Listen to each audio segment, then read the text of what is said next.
perquisitions et arrestations à Montmagny. Un projet qui nourrit l'esprit, le corps et la communauté. Allègement réglementaire, un vent de fraîcheur pour la compétitivité des entreprises d'ici.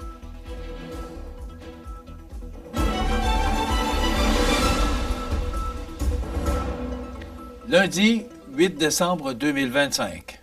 Bonjour mesdames et messieurs et bienvenue à votre bulletin d'actualité sur le réseau de télévision CMA-TV. Bon début de semaine. Les policiers de la Sûreté du Québec, poste de la MRC de Montmagny, ont effectué une perquisition le 21 novembre dernier sur la rue Saint-Jacques à Montmagny, au domicile d'un homme de 46 ans en matière de stupéfiants. Sur place, ils ont saisi un peu plus d'1 gramme de cocaïne, environ 3 grammes de cristal meth, la même quantité de hashish, une dizaine de grammes de cannabis, 2 téléphones cellulaires, un pistolet à plomb, 4 couteaux de lancer et un montant de 4 735 $ en argent comptant. L'individu a été arrêté pour possession en vue d'en faire le trafic, possession d'armes prohibées et possession d'une imitation d'arme à feu. Celui-ci a été libéré en attente de la suite des procédures. Par ailleurs, les agents du poste de la MRC de Lillet ont été appelés à intervenir le 20 novembre dernier, en soirée, à Saint-Aubert, à la suite d'une sortie de route entre la route 204 et la route Fradette. Le conducteur, un homme de 76 ans, résident de l'endroit, avait quitté les lieux.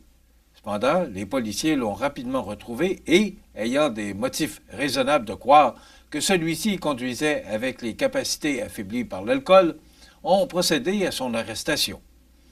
Le septuagénaire a refusé de fournir un échantillon d'haleine alors que son permis de conduire était déjà sanctionné. Il a été libéré avec une citation à comparaître. Le projet de la nature à l'assiette porté par l'ABC des Hauts-Plateaux a connu une année particulièrement fructueuse dans l'Île-Sud. Déployée du printemps 2025 jusqu'au 31 octobre, cette initiative éducative communautaire avait pour objectif d'accompagner les jeunes et leurs familles dans l'apprentissage de notions essentielles liées à l'autonomie alimentaire. Grâce au jardin collectif et au partenariat avec les écoles primaires, les participants ont été plongés au cœur d'activités touchant autant la culture de légumes et fines herbes que la production de miel ou l'élevage de poules. Tout au long du projet, une série d'ateliers pratiques a permis d'explorer toutes les étapes de la chaîne alimentaire, de la préparation du sol à la récolte, en passant par l'entretien et la transformation des aliments. Ces activités se sont déroulées autant dans les infrastructures scolaires telles que des bacs à jardin, serres, ruches et poulaillers que dans les 3 jardins collectifs du milieu. Une contribution financière de 2 500 $ offerte par la Caisse des jardins du sud de l'Îlet et des Hautes-Terres via le Fonds d'aide au développement du milieu a permis d'enrichir le volet culinaire du projet. Cet appui a notamment servi à l'achat de matériel de cuisine et d'ingrédients secs essentiels à la transformation des récoltes en véritable collation santé. Entre la rentrée 2025 et Noël, pas moins de 17 collations auront été offertes aux élèves de l'école primaire Saint-Joseph de Saint-Pamphile, dont 14 cuisinées et 13 préparées à partir de produits locaux. Au-delà des résultats concrets de la nature à l'assiette s'impose comme un projet structurant inscrit dans le plan d'action du regroupement écosystémique L'éco-réussite de l'Île-Sud. Les retombées se manifestent sur plusieurs plans. D'abord le plan social, en développant des compétences utiles à long terme et un sentiment d'engagement citoyen. Au plan économique, en permettant aux familles de mieux se nourrir à moindre coût. Et au plan environnemental, en sensibilisant les participants aux richesses de la nature et à l'importance de la préserver. Enfin, rappelons que l'ABC des Hauts-Plateaux, organisme sans but lucratif œuvrant dans le sud de MRC de Montmagny et de Lillet, poursuit sa mission d'alphabétisation et de réussite éducative par divers projets, dont celui-ci qui vise également à prévenir l'analphabétisme. Allègement réglementaire, un vent de fraîcheur pour la compétitivité des entreprises d'ici. Tous les détails après la pause. Le restaurant Pizzeria Porto Bellissimo, un incontournable à Saint-Jean-Port-Joli. Pizza débordante de garniture, menu varié et abordable. Délicieux dessert avec des produits de grande qualité des gâteries de l'Ami. Porto Bellissimo et les gâteries de l'Ami, route de l'église à Saint-Jean-Port-Joli. C'est à travers le respect et le besoin de faire plus pour les familles en deuil et l'expérience qui s'est transmise de père en fils que la Maison funéraire Laurent Normand a su au fil du temps se bâtir une réputation de confiance. La Maison funéraire Laurent Normand à Montmagny. Laissez-nous vous accompagner. Ces jours-ci, à votre Légion locale, on fait les choses différemment, avec pour mission de soutenir les vétérans, de s'amuser et d'accueillir tout le monde dans nos rangs. Pas besoin d'être un vétéran pour adhérer à la Légion. En tant que membre, vous vous joindrez à des milliers d'autres au service de nos vétérans, nos communautés et notre pays. Et grâce à notre programme Member Perks, vous économiserez des milliers en magasins, au restaurant et sur des produits et services dans tout le pays. Adhérez à la Légion.ca. Vous regardez CMA TV, le réseau de l'information sur la Côte-du-Sud. La Fédération des chambres de commerce du Québec et la Chambre de commerce et d'industrie de la MRC de Montmagny accueillent favorablement le projet de loi 11 présenté par le ministre Samuel Poulin, une réforme qui vise à réduire la paperasse et à simplifier le parcours administratif des entreprises québécoises. Pour les deux organisations, il s'agit d'un pas important vers un environnement d'affaires plus agile et plus performant. Au cœur du projet de loi, on retrouve un principe phare, soit celui que, pour chaque nouveau règlement adopté, au moins 2 formalités administratives devront être retirées. Une approche longtemps réclamée par le milieu économique qui déplore depuis des années l'alourdissement constant des obligations imposées aux entrepreneurs. Le prolongement de la durée de validité des permis et autorisations figure également parmi les mesures appréciées, permettant aux entreprises d'éviter de remplir des formulaires répétitifs, souvent sans informations ou nouvelles à fournir. Pour Jean-François Ritt, président de la Chambre de commerce et d'industrie de la MRC de Montmagny, cette réforme répond à un enjeu essentiel. Il rappelle que chaque heure consacrée à la paperasse est une heure de moins dédiée à l'innovation, à la création de richesses ou au service à la clientèle. Selon lui, la démarche enclenchée par le ministre Poulin s'inscrit dans une volonté réelle de soutenir la compétitivité des PME, particulièrement en région, où la charge administrative pèse lourd sur les épaules des gestionnaires.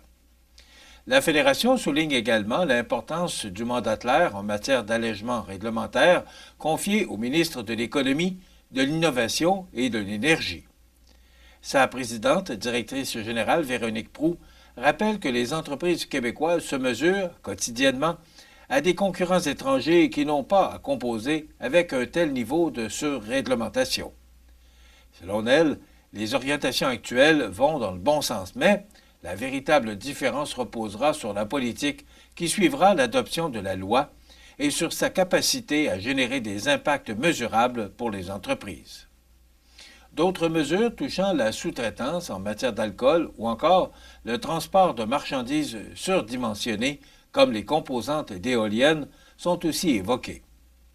Bien que prometteuses, elles devront être évaluées plus en profondeur pour déterminer dans quelle mesure elles répondent aux besoins des secteurs concernés. La Fédération des chambres de commerce du Québec et la Chambre de commerce de Montmagny confirment qu'elles demeureront en mode proposition et participeront activement aux travaux entourant le projet de loi, notamment par la rédaction d'un mémoire qui sera présenté à l'Assemblée nationale au cours des prochaines semaines.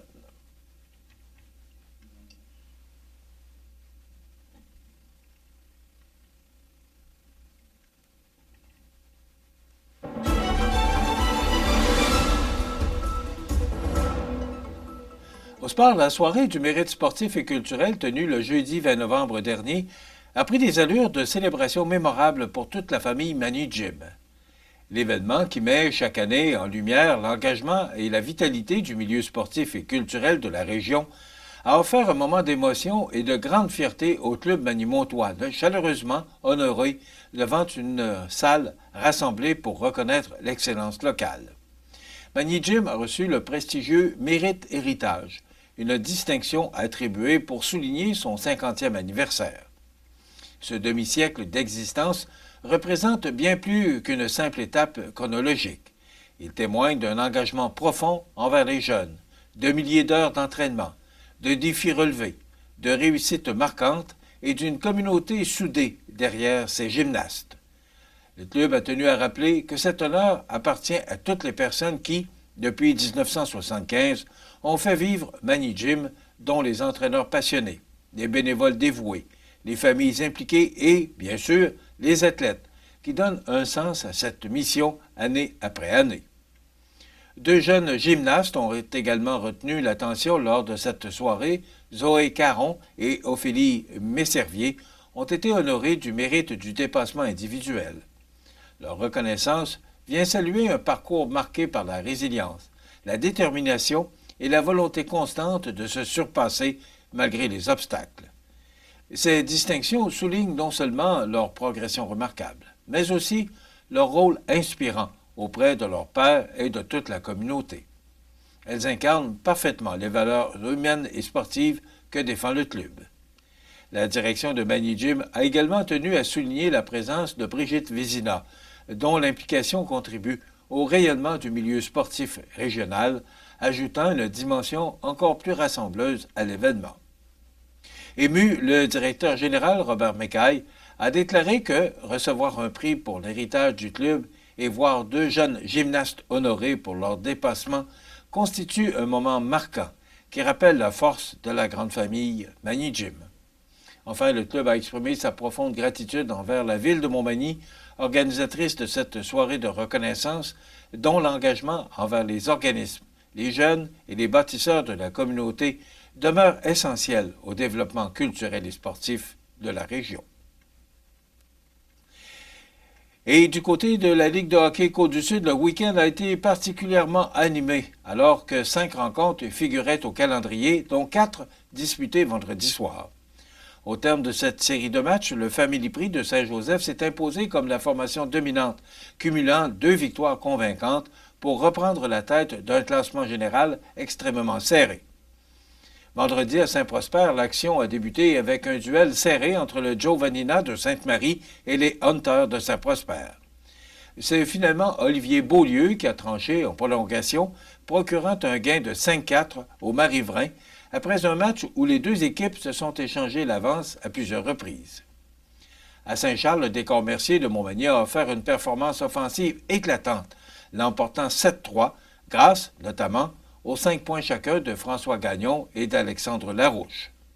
Pendant ce temps, à Saint-Jean-Port-Joli, un affrontement très attendu opposait le Pavage Jéricho aux Mercenaires de Lotbinière, un remake de la finale 2025. Porté par un Félix-Antoine Leblond impérial devant le filet avec 48 arrêts, les locaux ont signé un important gain de 5-2. À Saint-Damien, le Family Prix de Saint-Joseph a amorcé son week-end avec une remontée impressionnante. Après avoir tiré de l'arrière 1-3, les Beaucerons ont inscrit 5 buts sans réplique pour finalement l'emporter 6-3 sur le Plastic Moore. Dimanche après-midi, les Joselois ont poursuivi sur leur lancée en écrasant le décor Mercier 10-2 au centre Frameco. Le capitaine Jacob Jacques a mené l'attaque avec un retentissant tour du chapeau. Avec 17 points, Saint-Joseph devance désormais Saint-Jean-Port-Joli et Montmagny. François Gagnon de Montmagny domine quant à lui les pointeurs avec 24 points. L'action reprendra le week-end prochain avec une nouvelle série de 5 rencontres. Voilà ce qui complète votre bulletin d'actualité de ce lundi 8 décembre. Dans un moment, les prévisions de la météo. Et le menu de cette émission du 8 décembre, dans un moment, on reçoit Mme Danielle Poulain, qui est malheureusement pas là, semble-t-il, du Centre Normandie. Et on doit recevoir Mme Vicky Lachante de Pando & Co, qui viendra nous parler des collections de Noël. Audrey Saint-Pierre, elle nous fera part des trouvailles chez Alpaga de Cap-Saint-Ignace. Et bien sûr, il y aura les commentaires d'actualité de fin d'émission. Voilà, c'est le menu qu'on vous propose de ce lundi 8 décembre. Je vous souhaite donc une excellente émission à notre antenne.